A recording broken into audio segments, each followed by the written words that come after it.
വിവിധ ആവശ്യങ്ങൾ ഉന്നയിച്ച് CITUവിന്റെ നേതൃത്വത്തിൽ അടിമാലി ഗ്രാമപഞ്ചായത്ത് ഓഫീസിലേക്ക് പ്രതിഷേധ മാർച്ച് നടത്തി. പ്രകടനമായി എത്തിയ പ്രവർത്തകരെ പഞ്ചായത്ത് കാര്യാലയത്തിന് മുമ്പിലെ കവാടത്തിൽ പോലീസ് തടഞ്ഞു.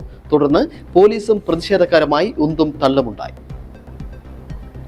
അടിമാലി ടൗണിലെ മാലിന്യ പ്രശ്നം പരിഹരിക്കുക, അടിമാലി ബസ് സ്റ്റാൻഡിന്റെ ശോചനീയാവസ്ഥ പരിഹരിക്കുക, ട്രാഫിക് അഡ്വൈസറി കമ്മിറ്റി വിളിച്ചു ചേർക്കുക തുടങ്ങി വിവിധ ആവശ്യങ്ങൾ ഉന്നയിച്ചായിരുന്നു CITUവിന്റെ നേതൃത്വത്തിൽ അടിമാലി ഗ്രാമപഞ്ചായത്ത് ഓഫീസിലേക്ക് പ്രതിഷേധ മാർച്ച് സംഘടിപ്പിച്ചത്.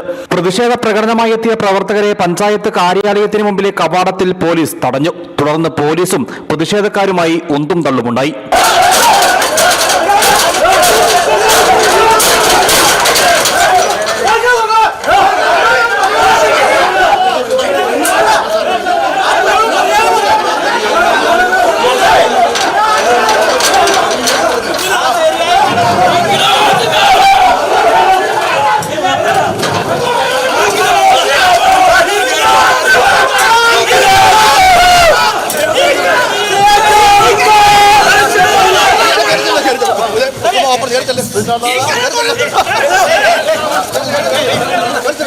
CPM ജില്ലാ കമ്മിറ്റി അംഗം TK ഷാജി പ്രതിഷേധ സമരം ഉദ്ഘാടനം ചെയ്തു.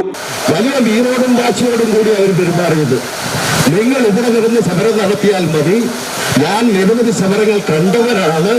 CAയുടെ പ്രായം വെച്ച് നോക്കുമ്പോൾ വലിയ സമരമൊന്നും അദ്ദേഹം കണ്ടിട്ടുണ്ടാവില്ല. പിന്നെ ഈ വലിയൊരു പ്രസ്ഥാനം അദ്ദേഹം മനസ്സിലാക്കേണ്ടത് തീക്കൊള്ളികൊണ്ടാണ് തലചൊറിയുന്നത്. ഞങ്ങൾ അതിനൊന്നും അടിസ്ഥാനത്തിൽ പ്രതികരിക്കുന്നില്ല. ഗേറ്റ് തുറന്നു വരണമെന്ന് ആവശ്യപ്പെട്ടു. അദ്ദേഹവും 4 പോലീസും കൂടി അടച്ചു വെച്ചു. ഞങ്ങൾ ഇവിടെ നിന്നൊരു കോൾ ചെയ്താൽ 10,000 കണക്കിന് പ്രവർത്തകർ വന്ന് CIനെ അടുത്ത് എടുത്ത് അകത്ത് കയറ്റി വെച്ച് സമരം നടത്തുന്ന പ്രസ്ഥാനം. ഒരു കാരണവശാലും ഞങ്ങൾ ആ നിലയിലേക്ക് പോയിട്ടില്ല. Auto taxi workers union area secretary PK Basheer പ്രതിഷേധ പരിപാടിയിൽ അധ്യക്ഷത വഹിച്ചു.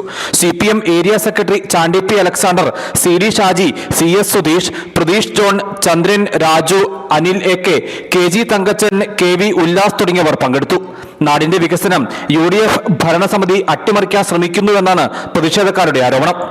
News bureau, Adimali.